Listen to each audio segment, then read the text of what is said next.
हाँ तो विद्यार्थियों, स्वागत है आपका अपने YouTube चैनल मैथ्स पॉइंट पे। देखो, हम लोग जो पढ़ रहे थे बोर्ड परीक्षा संबंधी जो क्वेश्चन थे उनका हम लोग अध्ययन कर रहे थे। वहां पर हमने देखो एक क्लास पहले से पढ़ लिए। हम लोग इस प्रकार के जो क्वेश्चन है ना, जो बोर्ड में पहले देखो आए हुए हैं और आने के जो चांसेज है उन्हीं क्वेश्चनों पर ज्यादा चर्चा करेंगे। तो अगली जो आज की जो क्लास है, देखो इस क्लास में हम लोग कंटिन्यू करेंगे इस क्लास को। और इसमें देखो इस क्वेश्चन की बात कर रहे हैं हम लोग। ये क्वेश्चन देखो 2013 का जो बोर्ड का एग्जाम हुआ था उसमें आया हुआ था, तो इसकी हम लोग चर्चा कर लेते हैं।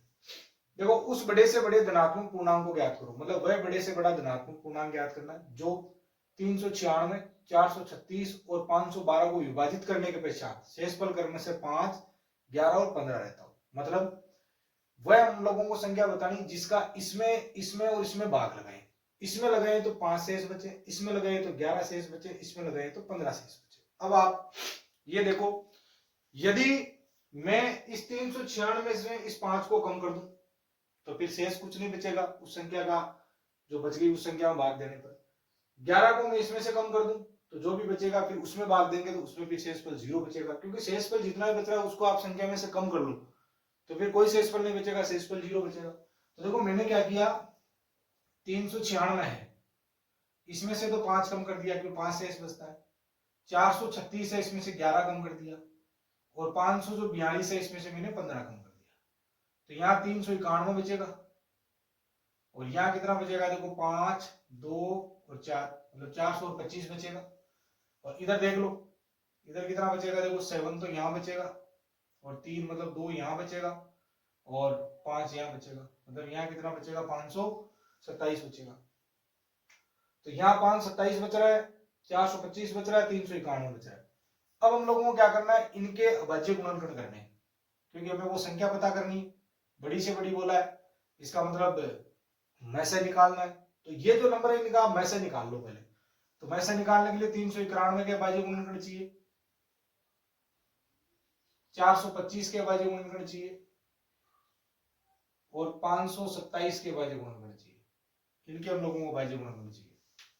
391 कितने का भाग जाएगा, देखो सीधा यहां पर देखो 2 का जाएगा नहीं, 3 का नहीं जाएगा, फिर 5 का भी नहीं जाएगा, 7 का देख लो, 7 का भी नहीं जाएगा, 11 का भी नहीं जा रहा है, फिर 13 का इसमें जाएगा नहीं। फिर देखो 17 का लगाओ, 17 का 17 एक 17, 17 दूना 34, बच गए कितने 5, 17 51। मतलब पहले जाएगा 2 बार और फिर 3 बार, तो यहाँ वापस आ जाएगा 23 और यहाँ कितना आ जाएगा 1। ठीक है, यहाँ जो 425 दिया हुआ है 5 से पूरा पूरा डिवाइड होगा, 8 बार फिर 5 बार, फिर 5 से कितनी बार जाएगा, पहले 1 बार और फिर यहां बच गया देखो 3 35, 17 बार, फिर 17 का 1 बार। ठीक है, यहां हम लोग भाग लगाएंगे, देखो इसमें कितने का जाएगा, 9 और 5 कितने हो गए, 14 हो गए, तो 3 का तो डिवाइड होगा ही नहीं। 17 का करके देख लो, देखो 70 तिया 51, बच गया कितना 1, 17 1 17, फिर यहाँ हो गया देखो 31 का 1। अब देखो हम लोग लिखेंगे 391 के अभाज्य गुणनखंड। 391 को हम लोग 17 इंटू 23 लिख सकते हैं। 425 को हम लोग लिख सकते हैं 17 इंटू 5 की घात 2 लिख सकते हैं। और 527 आया, इसको हम लोग लिख सकते हैं 17 इंटू 31 लिख सकते हैं। देखो इस प्रकार से ये 3 नंबरों में हम लोगों ने इसको एडजस्ट कर लिया। अब देखो एचसीएफ पता करना है इन तीनों नंबर का। तो एचसीएफ क्योंकि वही होगा बड़े से बड़ा पूर्णांक जो इनको डिवाइड करेगा। एचसीएफ 391 का, 425 का और 527 का, तो इनका एचसीएफ निकालो आप। एचसीएफ निकालने के लिए देखो जो कॉमन होता है उसकी छोटी पावर, मतलब 17 ही दिख रहा है कॉमन, बाकी तो है नहीं, तो एचसीएफ कितना आ जाएगा 17। तो ये 17 एक ऐसी संख्या है जो इन संख्याओं को पूर्णतः विभाजित करेगी, इन संख्याओं को पूर्णतः विभाजित करेगी। लेकिन 396, 436 और 542 में आप 17 का डिवाइड करोगे तो क्रम से 5, 11 और 15 शेष रहेगा। अतः अभिष्ट धन पूर्णांक जो होगा वो कौन सा होगा? 17 होगा। तो इसका आंसर कितना आएगा? 17। इस प्रकार का क्वेश्चन पूछा गया था पेपर में एक बार, तो इस क्वेश्चन को हम लोग इस प्रकार से सोल्व करेंगे। तो ये और भी पूछ सकता है आगे, क्वेश्चन के जो नंबर है डिजिट है वो बदल सकता है, इसी प्रकार का क्वेश्चन वापस भी पूछ सकता है, तो आपको ध्यान में रखना है। इस प्रकार विद्यार्थियों देखो इस क्वेश्चन की बात करते हैं हम लोग। ये दिया हुआ यदि पी स्क्वायर एक सम संख्या है तो पी एक है, विषम संख्या है, एक सम संख्या है, इसके बारे में आप कह नहीं सकते या इनमें से कोई नहीं वाला ऑप्शन होगा। तो देखो इसने कहा पी स्क्वायर सम संख्या है, तो आप देखो थोड़ा ध्यान से, पी स्क्वायर सम है तो मैंने इसको 6 के बराबर लिख लिया, 6 के बराबर लिख लो, 8 के बराबर लिख लो, ये थोड़ा ध्यान रखना 4 के बराबर मत लिखना बस, ठीक है ना।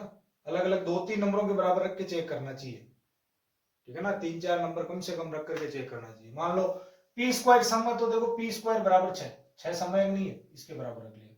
पी का मान आप यहां से निकालोगे तो √6 आएगा। √6 देखो इसका पूरा पूरा वर्गमूल निकलेगा नहीं, ये तो खुद एक अभाज्य संख्या होगी, अभाज्य संख्या है ना, ये तो एक खुद अभाज्य संख्या होगी। तो बताओ p का मान सम हुआ क्या? सम नहीं, सम नहीं।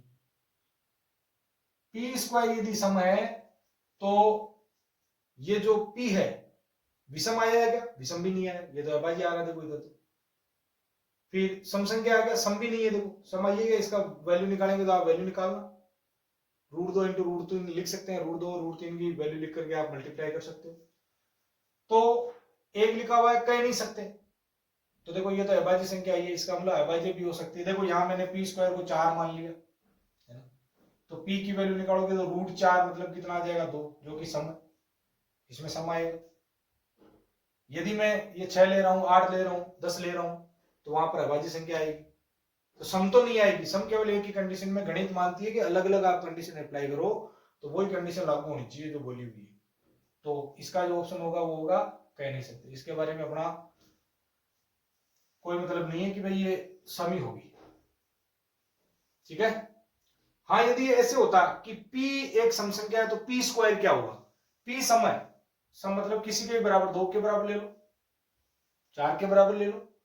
p स्क्वायर जब आप करोगे तो 2 का तो देखो 4 हो जाएगा, 6 करोगे 36 हो जाएगा, सम ही आएगी हमेशा। यदि p सम है तो p स्क्वायर हमेशा ही क्या होगा? सम।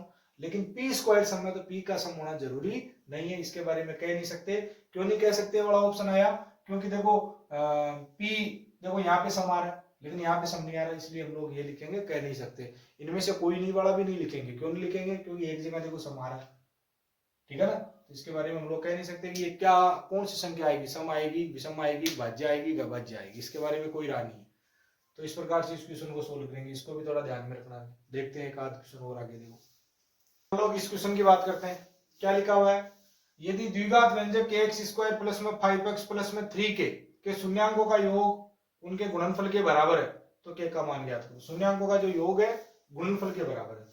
तो देखो द्विघात व्यंजक दे रखा है या बहुपद दे रखा है, तो देखो बहुपद px बराबर kx² प्लस में 5x प्लस में 3k, ये हम लोगों को द्विघात बहुपद दिया हुआ। अब देखो यहां हम लोग बात करें px की जो तुलना है द्विघात बहुपद के व्यापक रूप से करो, व्यापक रूप होता है ax² plus bx plus c, जहां c ये 0 नहीं होना चाहिए, इससे तुलना करो।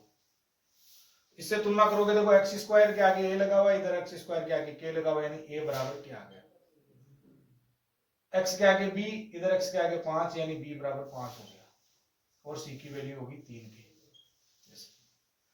अब यहां देखो सबसे पहले वहां क्या दिया हुआ? शून्यांकों का योग तथा गुणनफल आपस में क्या है? बराबर है। तो देखो हमें पता होना चाहिए शून्यांकों का योग, शून्यांकों का योग किसके बराबर होता है? योग माइनस का b बटा 1 के बराबर, ये हमें पता होना चाहिए। शून्यांकों का योग माइनस b बटा 1 क्या होता है? बराबर होता है। तो ये हो गया माइनस का 5 और एक की जगह कितना आ गया? क्या आ गया? हम लोग बात करें यहाँ शून्यांकों का गुणनफल, शून्यंकों का गुणनफल। शून्यंकों का गुणनफल की बात करेंगे तो वो c बटा a के बराबर होगा। c का मान कितना है 3 के और a का मान कितना है k, तो यहां से ये देखो k से k कट गया 3 के बराबर। अब जैसे इसने क्या कहा शून्यंकों का योग तथा गुणनफल बराबर है, तो शून्यंकों का योग किसके बराबर है, शून्यंकों के गुणनफल के बराबर है, ये यहां दिया हुआ है।